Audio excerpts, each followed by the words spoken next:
To see you. Hello. Question to start out for Justin Allgaier. Get McFadden, and then we'll go to Jacob. Dylan McFadden with NBC Sports. This year, you're reunited with Michael Annette, who you spent 2 years with at H. Scott Motorsports. How important will the chemistry you developed during those 2 years be to helping your programs this season at JR Motorsports? Well, I think it's really cool this year. You know, we've got an interesting dynamic at Junior Motorsports. Obviously, the end of the season last year, we had both of our full-time teams in the playoffs. You know, so going into this year, I was obviously looking really forward to working with Elliott again. We worked really well together. Michael and I worked great together when we were at H. Scott. We've kind of run through our NASCAR careers together. We've kind of traveled up through the ranks and now back to the Xfinity Series on a pretty similar schedule. So we get along really well. We've got a lot of the same thought processes. We've gone through a lot of the same trials, you know, that we had on the Cup side. That all being said, you know, we've also added William Byron, which, for as short as his resume is, it's extremely well packed, and you know, he's very well versed in being up front and winning races. So we've got 4 teams that I feel like are capable of going out each and every week and winning races. I feel like all 4 of us are going to work really well together, and you know, if you tell me that all 4 of us make the playoffs at the end of the year, it wouldn't surprise me. I feel like we got 4 teams that are capable of doing that. So, you know, from my standpoint, I'm excited to have Michael back as a teammate. I'm excited to get William on as a teammate, and obviously, like I said, I'm happy to have Elliott as an existing teammate. I mean, we really gelled together at the end of the year last year really well, and I think that dynamic of our team can do that again. Jacob Seelman, Performance Motorsports Network. Justin, kind of following directly on from what Daniel was just saying and how you answered him, the 4 full-time teams this year, that's something JRM has never had, and you referenced what Michael and William both bring to the table, but as an organization, how does the extra information, the different dynamics between the 4 of you, how does that all help to elevate JRM as a team? And, you know, maybe what have you even noticed during this off season different compared to the way it was this past year? Well, I think from one aspect of that, I think the more cars you have, the more knowledge, the more information you're going to have. We have 4 great crew chiefs. We have 4 great team of crew members that work on each car. We've got a shop full of guys that are as excited and as motivated as anybody I've ever seen. So you tie all those together. You say, okay, if they're one driver or multiple drivers, we've already got a great base, right? And then you add 4 drivers that are hungry to go out there and win races and win a championship. I think that's going to be awesome. Now, I will say I've watched teams grow larger than they should at too rapid of a pace, and it can be more detrimental than it can be helpful. But with the resources that we've had, we've run 3 cars full-time, albeit not with the same driver in the 3rd car, but we've run 3 full-time and been successful. I mean, the 88 won races last year just the same as the 1, and we tied for a couple of them as far as I'm concerned. We were close enough to go down to the camera at the end. And so, you know, you look at that and say, okay, we ran 3 well. I don't think 4 is that much of a departure from that. You know, we ran 4 cars a couple of times last year, and it worked. And you know, I think Dale and Kelly Earnhardt Miller and Mr. Hendrick and everybody that's involved with Junior Motorsports, I think everybody's on board to help it grow. And if we can grow at the rate we did last year and keep going with it, I think the sky's the limit, man. I really think between Chevrolet and the resources that we have and just the amount of effort that's being put into it, I know everybody always comes in and says they're excited about the next year, but I am really honestly extremely happy with the progress that Junior Motorsports has made in the offseason and looking forward to having 4 cars full-time and a 5th part-time this year.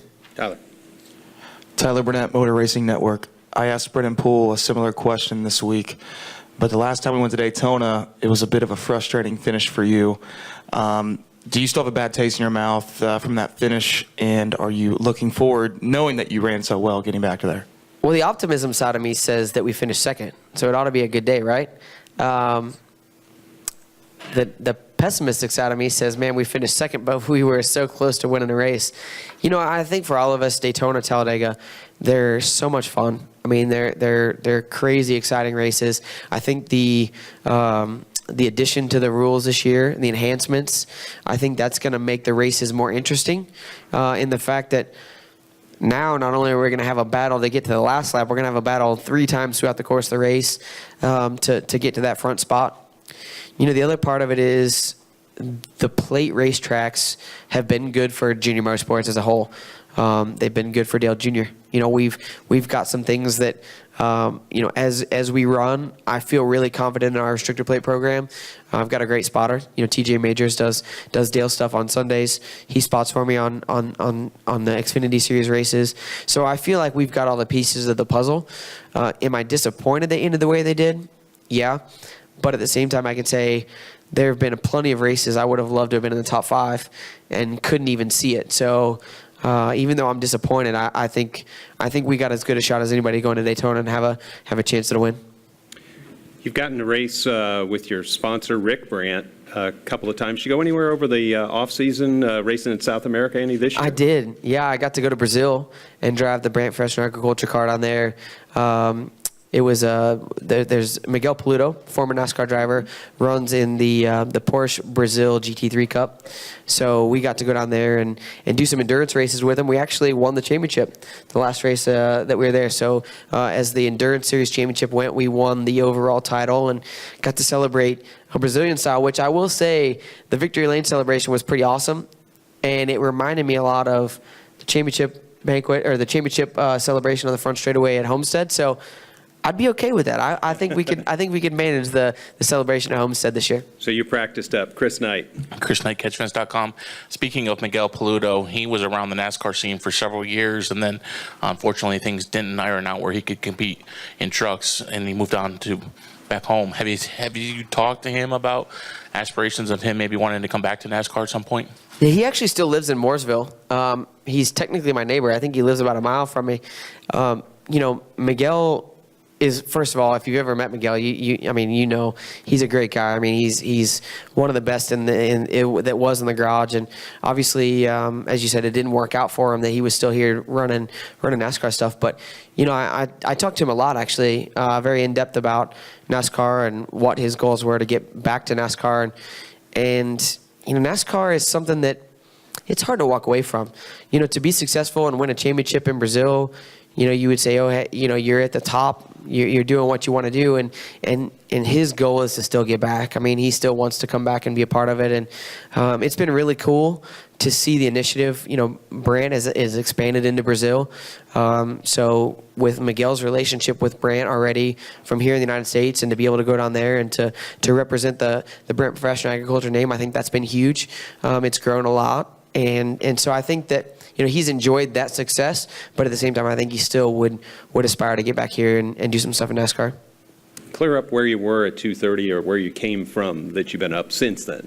So my family and I have been in Disney, and when we booked our Disney trip, this wasn't on the schedule. So we've been in Disney all week, and then I flew out this morning. I woke up, or I had to leave my hotel at 2:30 this morning to make it here, and I fly back as soon as I leave here and go again for another day, and then fly back home with him. So I'm getting in my frequent flyer miles, that's for sure. But it's good to be here. Well, we appreciate it. We won't take up any more of your time, and travel safe back there and have a blast and get ready for race season. Thanks, guys. Thank you all for coming out. I know that it's different this year. I hope it's all been good for you guys. And the only downside to today, is that normally media day is like 2 days before I go on track. So I've got the bug to go racing. So, I'm ready to go now. Hopefully you guys are. Justin Allgaier.